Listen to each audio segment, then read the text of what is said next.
halfway through the Union 545 turn. You can see the Iron Brigade is pretty much busted up Colquitt's unit. They slipped behind some of that artillery over here and drove it away, routing it. Came in this side. No more close combats. I would love to, but the Confederates were pulled away enough that I just didn't have the movement points without doing a forced march. I didn't explain forced marches yet. I don't know if they exist on here. Essentially, yeah, they must. You make a straggle roll, and you get a couple extra movement points. And I think you can double forced march and roll in the heavier table, I remember. It's not a great idea, because your units fade away. But if you've got to get to a defensive position quickly, and then by dominating that position, the enemy may not attack you, you can recover those in the old CWB. But in this game, in the RSS stuff, recovery is so slow that forced marching, those stragglers tend to stay away and go God knows where. Serious ammo problems collecting up over there if you look on the Union side, but Evans is almost destroyed. Basically, this is a barely viable couple of formations. There's 2 formations in there, I think, maybe 3. You got Ripley, nah, 3. You got Ripley, you got Anderson and Rhodes all up there. And all together, they're barely holding out. If that was the only thing, it still looks like if this was the only fight, it still looks like the Union's going to make it to Turner's Gap. But I got units coming around here. They got their orders a while back. I got this breakthrough here, and I got this smash here. Turner's is going to fall. Fox's, no, because I don't have orders to get it. I really wish the 9th Corps had gone through there. It would have taken it fairly easily. This does not look like a tough scenario for the Union to kick ass in. I think it's the heavy work or luck is on Hill to try to make this work. I forgot to roll. I've been pretty good about it, I think, but I forgot to roll for random events this turn, I'm pretty sure. Anyway, on to the Confederate. Get up to the 6 p.m. turn here. And, well, I realize I'm being kind of stupid trying to roll for Longstreet's initiative. I just rolled for Hood's initiative, which is just as easy to get, and his division is now here, defending Turner's Gap. Evans, it's getting worn out, but the Union lack of supply is a real problem there. You'll also notice that the Confederates are out of supply. RSS changes the rules on resupply. You need to be not just 2 hexes from a supply wagon, but 4 hexes from an enemy unit. This didn't exist in the old CWB. You used to be able to resupply units right on the line, which may have been a little excessive, especially since they had a low ammo state and no out of ammo state. But this game with its out of ammo state, you know, it's really tough when you're kind of surrounded, as this force is, or as it's becoming, to get units where they can resupply. 4 hexes from the enemy, well, that puts me 2, 3, 4 down here. I've got this is the closest I could supply from here. 1, 2, 3, 4. So there's a couple of units I could resupply. I've got very little space where I could actually resupply any units. And it also means stuff that's on the line. Now, I don't mind the low ammo stuff staying low ammo, but the no ammo stuff, trying to get it out is just such a bitch. You want to do it, but it's hard because things have to remain in command, etc. as well. With only 1 supply wagon for the Confederates, they have some really, really ugly situations in terms of trying to get that in place, especially when they have only a couple of hexes that could possibly be in supply. And doing so would create road jams and this, that, and the other. So you just have this nightmare of trying to get supplies to the units that the Confederates have. Having a hard time with this one. This happens to me with every game, I guess, at some point or another, but it's not that I'm not enjoying, I'll keep going, there's no question. But it's that I want to finish it this weekend. Great. I wanted to finish it today, but I end up it's too much concentrated effort on each turn at this point. So I stayed up late last night not playing. Obviously, you didn't have the videos for that. And then today, I'm tired. I play a turn. Then I decide I'm going to go take a nap and I sleep. And now I come and I look at it and I think, oh my God. It's just a lot of effort once there's, this much engagement going across the board here, where turns are fatiguing. And there aren't that many left, but there are still enough to be an issue. So there's 4 turns left in the 6 o'clock hour. I think there's 3 in the 7 o'clock hour, the way I see it. And I don't know if it ends at 8 or if it goes into the 8 o'clock turn. I think it may end at 8. Who knows? But they give you this whole turn record track for days worth of time. Yeah, and I mean, even now, I'm like, this is so fucking weird, because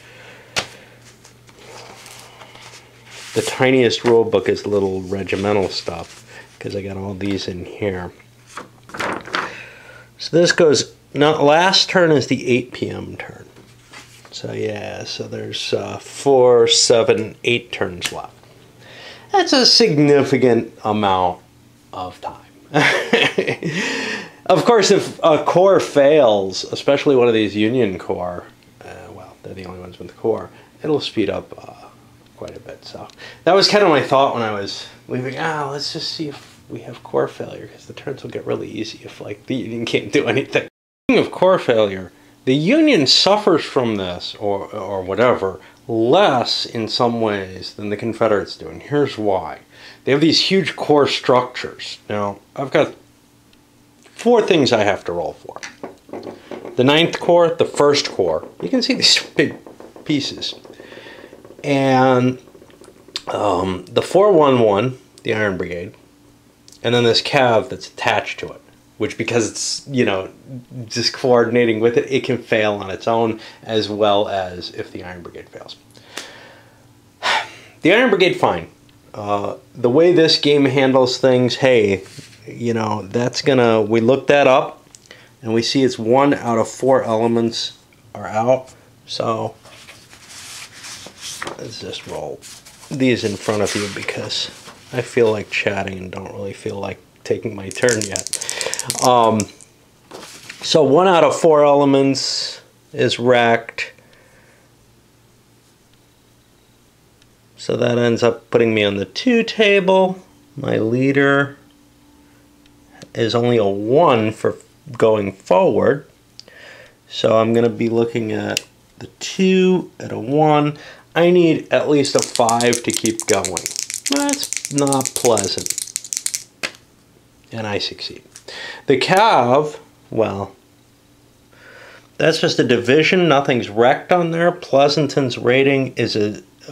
sorry, I don't know where Pleasanton is. Pleasanton's rating is a 1, so he's going to need a 4 to succeed. Great. Okay, he does not. So his attack's called off, which isn't a big deal. Let's find Pleasanton. There he is.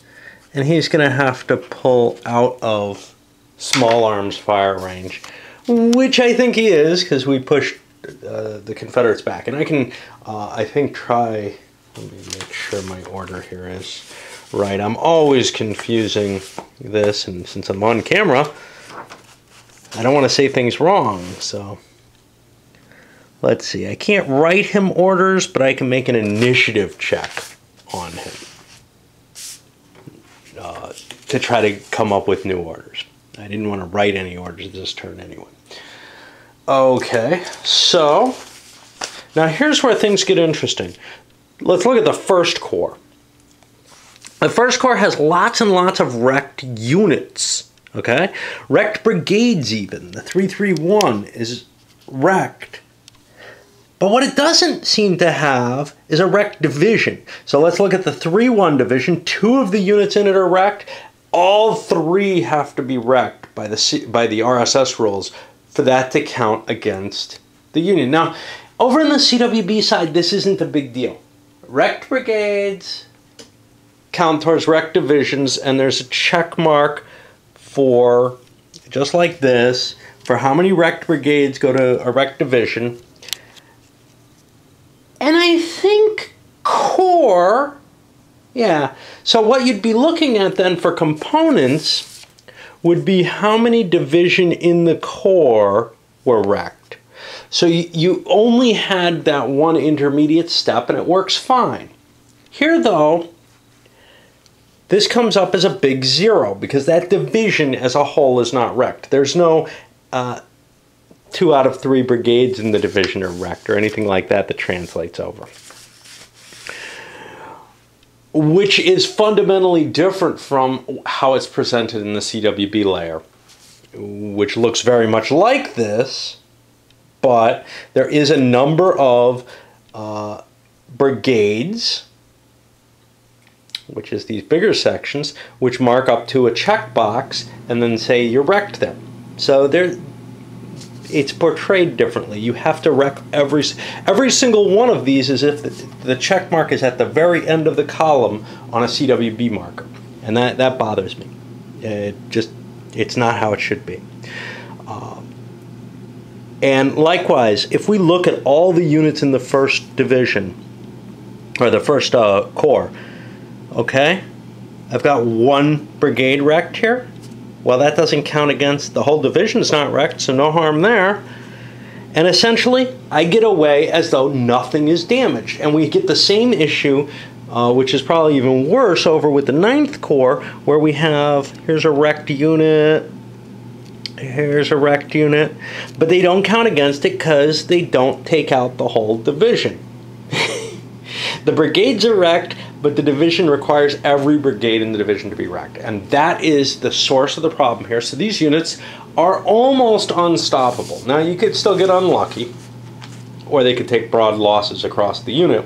But if they keep the same, ordering, the same units keep getting hit again and again, so it doesn't happen.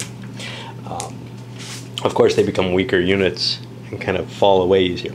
But if we look at the corps attack stoppage for the 1st Corps, Hooker's a 4.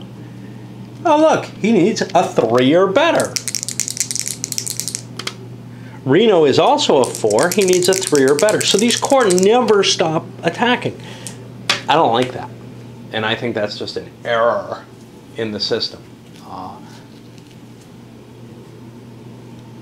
And I don't know what else to say about it.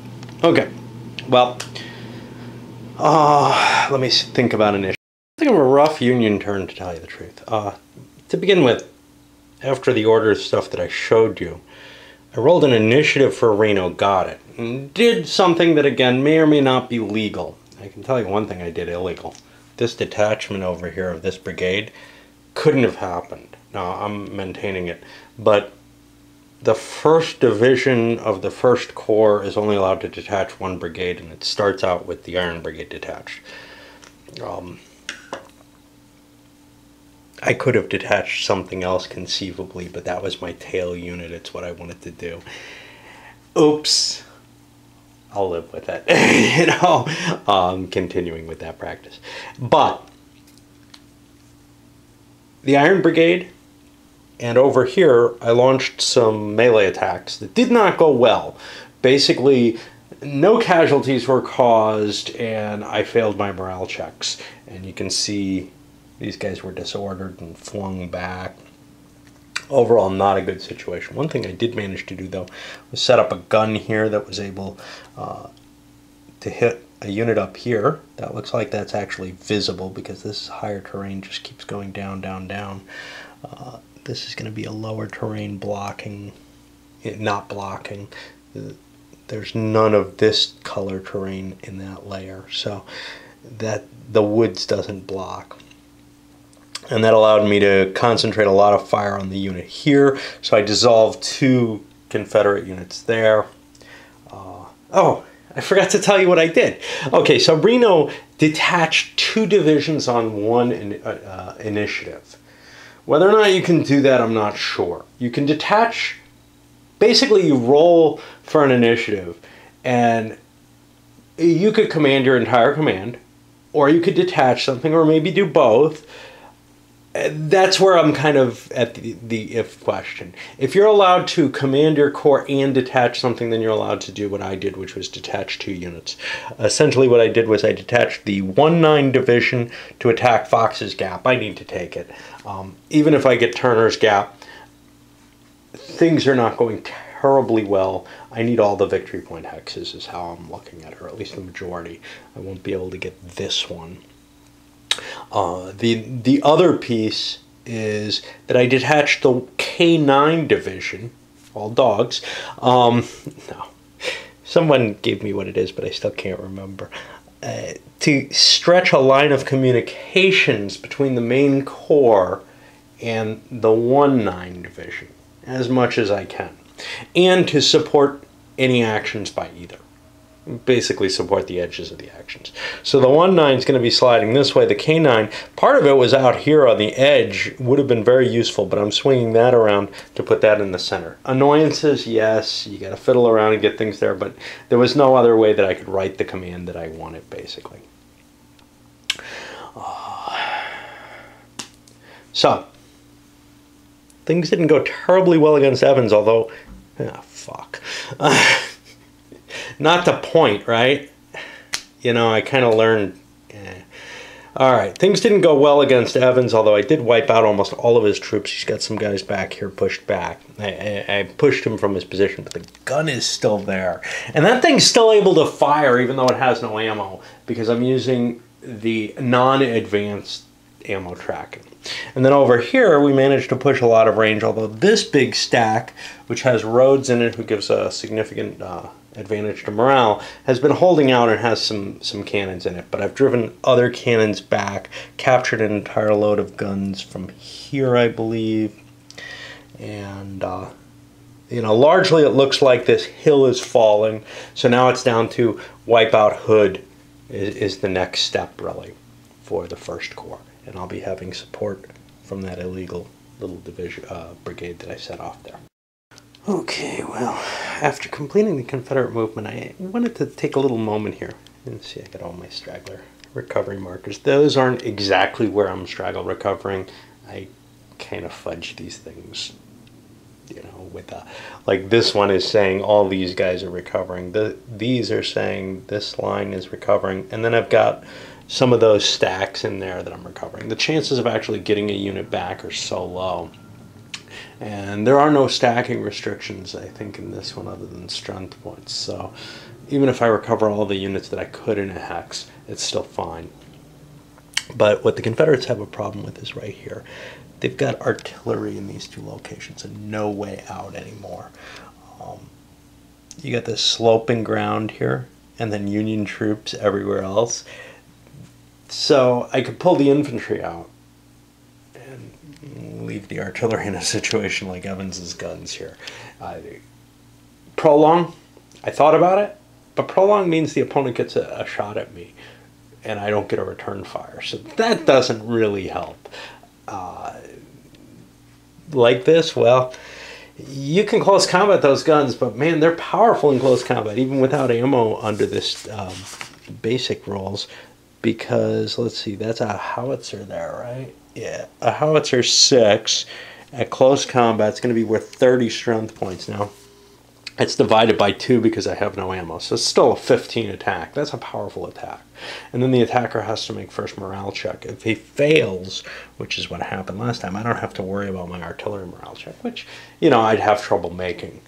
But the Union troops aren't in terribly good shape either.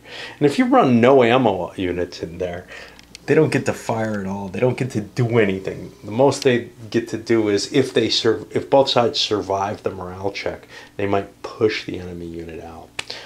So it's a tough call. Which is better, shooting it out with the damn thing or overrunning it? Overrunning it, obviously, in the name of time, is more reasonable. Starting to see Hood deploying his forces, but he's got a real problem. He's got to concentrate some way. He's got to delegate some to handle the oncoming onslaught of the First Corps. Then he's got some others to handle this outflank, including his guns, because they can command that area. That outflank is going to probably be stopped because of the artillery, although yeah, they're out of ammo still. And then some more here to protect against the incursions when Evans falls, which is pretty much inevitable. I send Longstreet over here in case I want to do something with Jones. Longstreet's pretty damn useless. Hood can roll for initiative. Jones is probably the best place for him because Longstreet could get an initiative on a higher chance.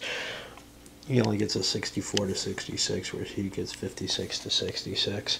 But then he's got to go through the orders acceptance procedure. So it's like he's just wandering around for no use. All right. After the Union half of the 6:15 turn. This little island's still holding out pretty well. 2 cannons in there. I've surrounded it, got flanking fire all over it. Wasn't able to dislodge them, even though I caused 3 casualties to this stack, including some cannons. The first thing that happened was the 411, the Iron Brigade, supposedly. It's not going to get that name in this battle, I don't think. Stopped its attack. Its corps advance stopped. It's been repulsed, etc.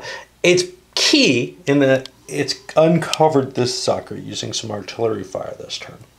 Why is that important? Because that's D.H. Hill's headquarters. If I step on that with any Union unit, it forces an emergency corps retreat. Hill can't just retreat that headquarters. He has to have orders. That's why he's been, trying to get initiative to pull that thing back. But he hasn't gotten them. He's got to keep funneling troops into there where he doesn't really want them. This was a bad location to keep my headquarters.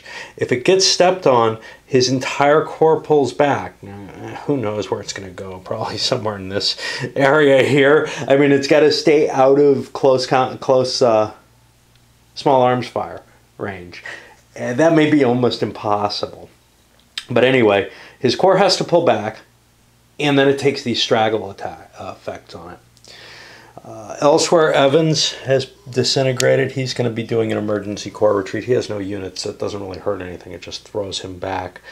And he'll try to figure out some kind of orders for himself. Maybe Longstreet will go chat with him to give him a better chance. Hood's troops proved effective fire. They drove some units back here, got some fire here that wasn't terribly good. They're in this little ball around Turner's Gap, and they're all that's left. It's decent, but it's with some of the speed bumps in the way. Now Evans is gone, so the 9th is going to be hitting Hood, but Ripley and Anderson are up here still, and they're really kind of slowing down the ability of the First Corps to move across and take Turner's Gap. I also managed to, wrote some orders for the Cav, Pleasanton or whatever, to go up and attack Fox's Gap. That's essentially in support of those other units, but I just gave them their own orders. There's so little up here, I'm pretty sure. These guys have been hammered when they came in. They're the guys who kind of snuck in where they didn't belong behind Union troops and got pretty badly trounced by the 9th Corps running them over. It was kind of a surprise move, took out the 9th Corps supply wagon, if you remember. But, it left a unit in pretty bad shape because they were attacking their way through. So I'm figuring they'll probably not hold up very well. There's like one good brigade there. Combat's kind of getting a little sporadic and weaker at this point. Confederate turns, they're pulling away quite often. Anyway, what do we got? Hood's boys are doing a pretty good job. They drove some Union troops that were kind of outliers here back. These are still holding out. Obviously, what's his name? Evans pulled back. I've got these low ammo guys within 2 hexes of the wagon, but I can't resupply them, and it's the pinchers coming in, and there just will not be a hex that I can resupply. Luckily, they're at least low ammo and not out of ammo. keep getting driven off the headquarters here. Looks very, very likely that the Union can just step a unit down there. I don't feel like that's at all outside their orders. Their orders are to advance along the Frosttown Road. I'd say, you know, they don't have to keep in some dense column around it. That's for certain. They can spread out around it. And causing Hill to do an emergency corps retreat would be a massive, massive advantage. That would at least get these suckers off my back. I have a problem where I seem to have lost a unit, and this happens. Sometimes things end up with the wrong commands or whatever. I don't know what happened to it. The one of Ripley's units I see here, the 1 North Carolina, still has some strength points attached to it. I look at my Ripley stuff. This is all Colquist. Oh, there it is. Yeah. I don't know why it's off board. I'm going to assume that it dissolved and that I just failed to mark it. Well, the Union keeps pushing on. They took one of those cannons out and drove it back here, actually. That's a Confederate unit under there, but the other one's still there, still taking shots for whatever it's worth. I wasn't able to step on this, but I was able to get into better position. One weird thing, that 2nd Division of the 1st Corps, yeah, they turned around and marched away, which is why there's very little here now. I'm missing that kind of weight that looked like it was helping, and some of them are scattering every which way. We got some here, some here. They're all heading back around this way for an attack here, but honestly, with this having broken through, I could have been using them at this point. But you got to stick with the orders you got. I wanted them to go forward.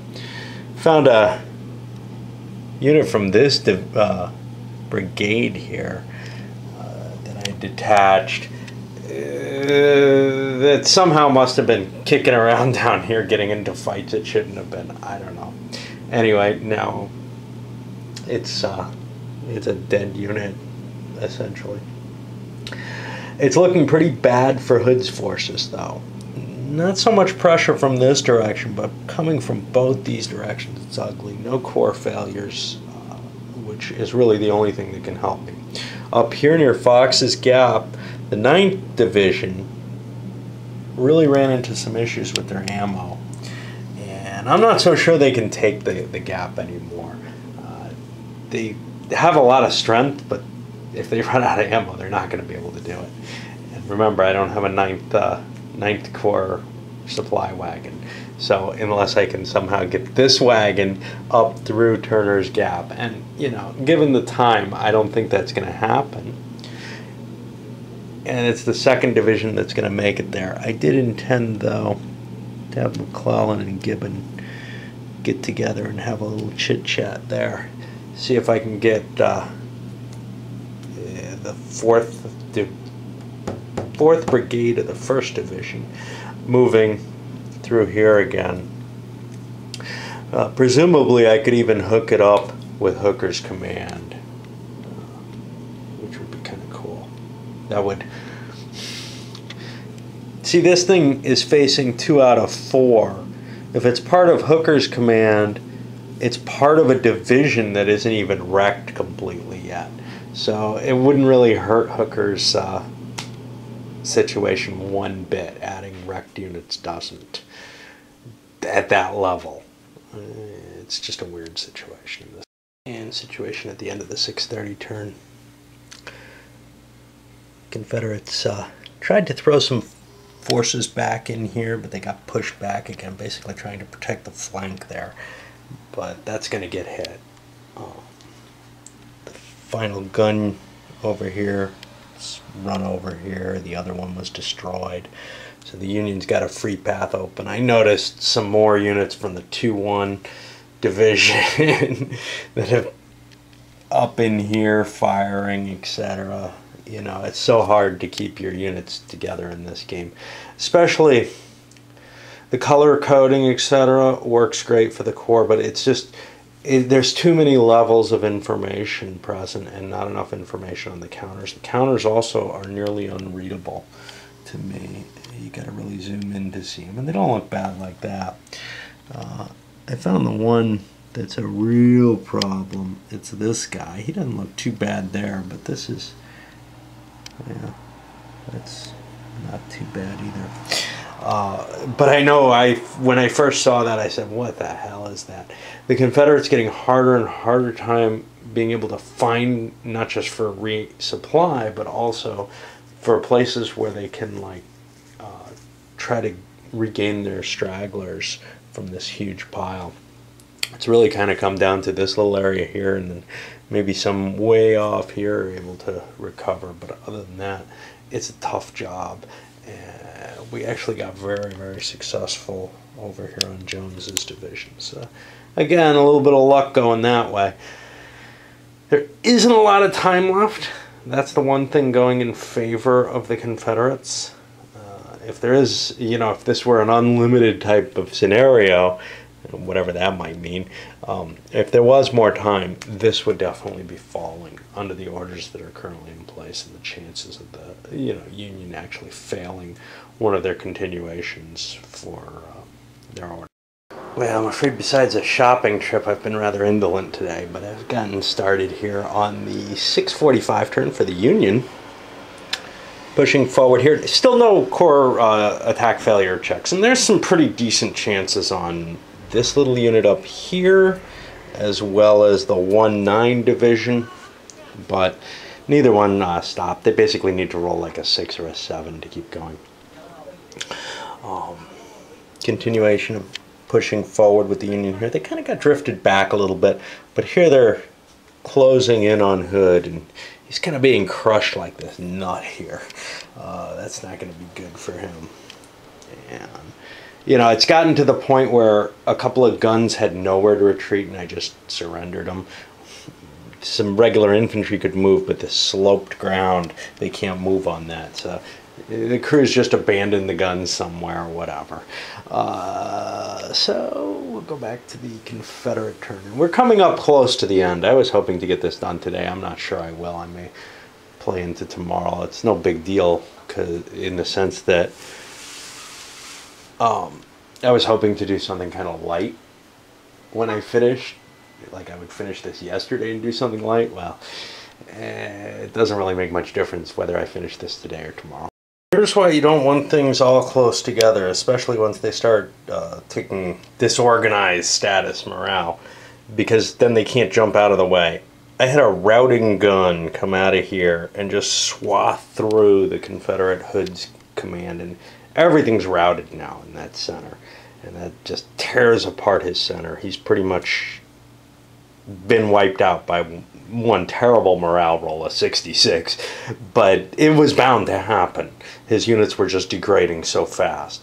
He can't do anything, and being surrounded like this, they're just going to get shot up. They might find a way to pop out and squeeze through a zone of control and get shot as they go through that, but they're just not going to recover from this. I don't. We're heading into the 7 p.m. turn, and again, this is going to be still every half hour is a straggler recovery turn, for whatever that's worth. The Union forces have generally been in movement too much to recover stragglers. In fact, both forces are probably too close for the most part to recover stragglers. The opponent has been engaged enough that they haven't been able to the last few turns. Oh boy. And there are a lot of them to recover that, those guys can kind of recover to the rear of the units. It's tough though with, say, where Hood is, because he's surrounded. Big effect here of the night as it's starting to fall. Our line of sight is only 6 hexes now. Next turn it'll be 4, and then we go to full night, where there are penalties to morale and core continuation and such not. This mess, most of it recovered, but some of them ran for the hills. Hood still has a fairly decent force. His brigades aren't wrecked yet for the most part. Well, his brigades aren't. Law is. Yeah, I got that misrepresented. Law is not wrecked. I've got. I think I mismarked someone here, but then recovered it later. Anyway, Law is not wrecked. Some of the regiments are, but that's okay. And let's see. Trying to figure out where we're going here. You know, it's still a toss-up. Turner's Gap's going to fall. I think the Union's going to win this battle. Fox's Gap, though, is not guaranteed. But what's defending here, and that's most of the Confederate forces, is pretty much useless. Fox's would fall, too, if I had some time. But I simply don't. Evening's going to fall, and presumably the Confederates will be able to slip away somehow. We'll continue on and see where we go. It looks to me like the Confederate position's been completely subverted. Hood, his command was there, his headquarters. That's been stepped on. Jones's headquarters was over here somewhere. That's been stepped on. They're going to both go under emergency corps retreat. They're not going to have... They'll take further stragglers. They're going to be moving, which means they don't get to recover any of those stragglers. And they'll be out of position. That's assuming they can make it out safely. Here, for example, they're going to have a hell of a time getting out of there safely with Hood's forces. They're basically surrounded. There's a little bit of a gap coming through here, but the cannons aren't going to be able to make it. They'll just surrender them, I guess. Foxes, they'll come down off the hill, it looks like, or else push back towards... oh, not Garnett. Who's the G? Garland. His brigade. They could head that way as well. But they're losing their two key locations. Strangely enough, the one headquarters that looked the most at risk is down here. Hood's own not Hood's, Hill's own headquarters. It's been on the map the whole time, right? That's the one that's been sitting there all game that's still sitting there. It's been under fire continuously, and it's probably going to get stepped on too within the next couple turns. One thing the Union did have is this unit pulled back and took corps attack stoppage. But it looks like, you know, it's not really going to matter. There's enough of the 9th Corps to push on. So, not that that was a corps. That's just a division marching in there. All right, well, we'll continue the fighting there. I've also got to place some straggler recoveries for these. Everywhere, the Confederate troops are just disintegrating. Not so much here, obviously, where it wasn't under pressure, but here, that big encirclement, man, that just blew everything up, except for some of Hood's Mississippi troops, which decided, yeah, we're going to go down dying. Guns running across here, fire coming through the limbered guns to hit them. Hood's forces, what there is running into the hills here. It's over. I mean, it really is. But I like playing out routes, so I'm going to continue a little longer. See what we can do. I think these guys get away. I think these guys pretty much surrender. Unless through nightfall they can kind of sneak away through the hill. It's the one, basically whatever can survive this little trap is fine. I think Hill's command is pretty much wiped out. It's, you know, it's a matter of there's just nowhere to go. And the same problem came with Hood. He had this whole pile of artillery with the supply wagon. There was nowhere it could run. He had to run into the hills. The 7:15 turn, and you can see Hood's pulled back into this area back here. Hood's pulled back. Hill's little command is okay, but it's going to get stomped on in this next turn and be forced to do an emergency withdrawal as well. We got Jones pulling back to here, and his troops kind of trying to make their way through at the same time that our good old Garland is pushing through. He's got orders to defend Fox's Gap. There's no reason he can't go in here and try to hold this as long as he doesn't move his command, Garland himself. Not his person. In these, you're allowed to move the person, but he's got a little separate brigade headquarters for this. So he will present a potential problem for the U.S. 9th, and it could fail its advance check, and just not be able to take this. Or, you know, Garland's not in terrible shape. He's had some time to recover. He's got a few strength points there. The ninth, the first of the ninth is both wrecked. Now, there are a lot more strength points there, but it may have trouble making an attack under those circumstances. Of course, the cannons aren't there yet. They've got a long way to get in there, so it may not be trivial for the Confederates to hold it off, but on the other hand, it's not a guaranteed thing for the Union. The rest of the board, though, is gone. Yeah. Union turn of the 715 turn, Union side of that. The remainder of D.H. Hill's command has just been eliminated. Hood's command is being pushed further and further down. Still got a unit here, but this is ready to get stomped on another emergency retreat. All I'm really focusing on at this point is this attack here. This is the only question that really remains. The rest, I would say, is pretty much decided. How much is that worth playing these out? I don't know, but I seem committed to doing the whole board just because of that. We got the Iron Brigade entered back in, but it knocked Hill out. And now nothing has orders, basically. I mean, they've captured what they want. You're going to have the Iron Brigade rejoining the rest of the First Corps. These guys are off there just doing nothing, but they're not really in any pain. There's some cannons here with no ammo. They're bloodlusted. I don't know what they're expected to do. I can't close assault them because the 11th Connecticut, which was here, is wrecked.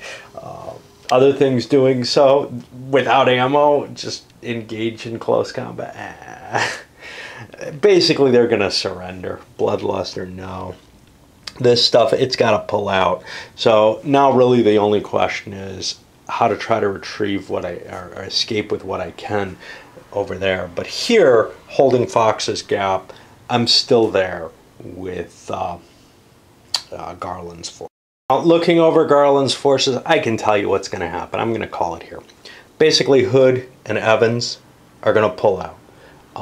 Emergency retreats, take the stragglers, whatever. They want to get out of the area, and they can camp out somewhere over here. They'll be fine there. The Union's not going to be able to pursue them past Turner's Gap, so that's no issue, really. The other side of it here, there's no way that Garland can be knocked out of there. He cannot possibly fail his corps defense ratings. And the 9th, the one division of the 9th Corps that's attacking isn't sufficient to push him out, and probably has a decent chance of getting a corps attack failure. As it gets to nightfall, it becomes less and less possible to continue the attack. So I'm going to call it at this point rather than play it out. You know, I was considering, well, I could play this part out. The Cav might come up, whatever. But if I play this part out, I feel like I'll have to play that out, and it's just not worth it. So what did we kind of see here that caused this? Because I've never seen a CWB game turn into this kind of massacre. First of all, the Union has tremendous force advantage in this game. There's no question. They have 3 sheets of bigger units. You know, that tells, no matter what. But the Confederates historically held them off. What did I do wrong with the Confederates? What did I do right with the Union? Well, that Confederate force coming in here, getting bushwhacked, that was not good for them. It looked like it was going to disrupt the Union plans. Another thing, though, is corps attack failure didn't happen. Why? That's the RSS in play. The RSS, if I was playing a CWB battle of this, some of those Union divisions would have been wrecked. At the brigade level, these units should have been considered hit enough to have probably caused a wreckage. If you look at some of these brigades, the 9th Corps, this brigade, well, he's pretty good, actually. This one, he is wrecked. What would have happened with the division with one wrecked brigade and one not? Well, Would it have been a one brigade is sufficient to wreck the division? I don't know. The morale isn't terribly high, so there's quite a good chance of that. I've seen a lot of divisions, smaller divisions in CWB that are rated that way, so that both units don't have to be destroyed. Usually both units being destroyed means it's A and B morale. B and C probably means one unit wrecked is sufficient. So there's a wrecked division that would have contributed to the failure. Elsewhere on the 9th, well, these guys are not in bad shape. But here, the 119, this is a wrecked division, and this counts as a wrecked division against the 9th Corps, and I've been assessing it that way. So we'd probably be at about the same level as we are at the end of the battle, but earlier there might have been more chances for Corps failure. The 1st Corps is in much worse shape. Of course, this was separated, this was separated. So we got these two. It's the 1st Division of the 1st Corps is wrecked. 2nd Division's untouched, it didn't even get into battle. And the 3rd Division is wrecked. Pretty much equivalent to what happened, but they would have wrecked earlier. Good chance that with more rolls, the Corps would have failed to attack, complete its attack while it was up here. Again, the RSS makes these Corps-sized units when there are, it gives them a pass. It says they have to take full they have to be fully, each division has to have every brigade wrecked to count as a wrecked division of a wrecked Corps. And I think that's actually what we have here, is that the Union Corps were just too capable of continuing to press the assault. If we look at the particulars in the historical notes,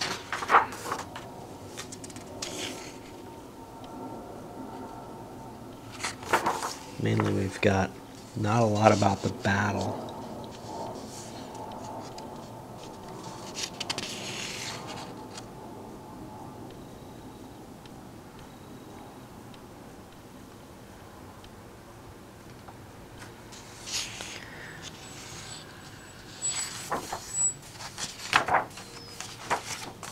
Yeah.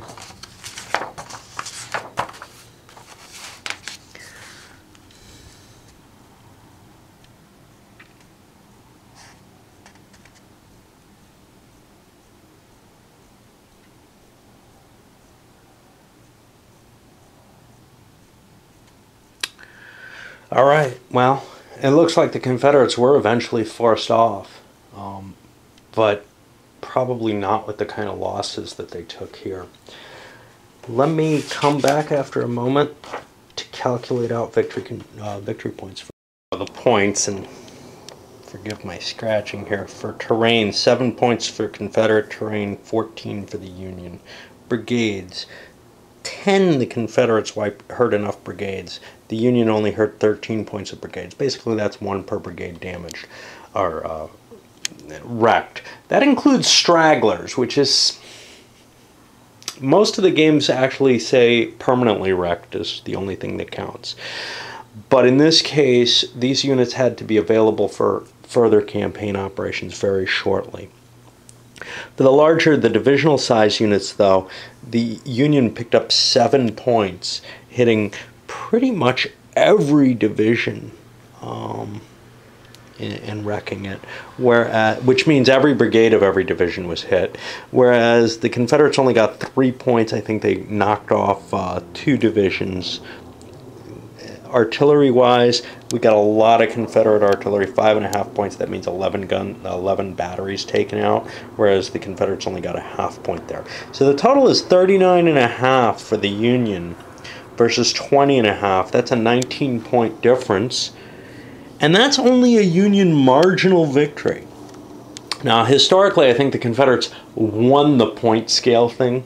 In this case, the Confederate units have been really battered here. But you can see this is scheduled for the Confederates to get their asses kicked. It really is. The goal here is to do enough damage and to preserve your force somewhat, perhaps, but mainly to do enough damage that the Union pays hard for this attack and gives Lee maybe time to move his forces and interpose them so that the Union can't take advantage of just sweeping in here. So what seemed like a complete blowout actually probably isn't too far from what historically happened, although I think maybe the Confederates were able to be a little more reasonable than I was, to pull out after it became clear that they were going to lose. Maybe to take positions back here. These points they lost to nothing, basically. It's hard to tell. But certainly if the Union takes Turner Gap and the Confederates are back here, you can't keep hitting the Confederates, and then they can do some straggler recovery and rebuild their force into position where maybe they don't lose so many points. I chose to go to the bloody end, and it wasn't that terrible, actually, although I certainly lost a lot of points with Hood's destruction here, which, had I realized how the game's kind of supposed to play out, I probably wouldn't have done. All right, up this one.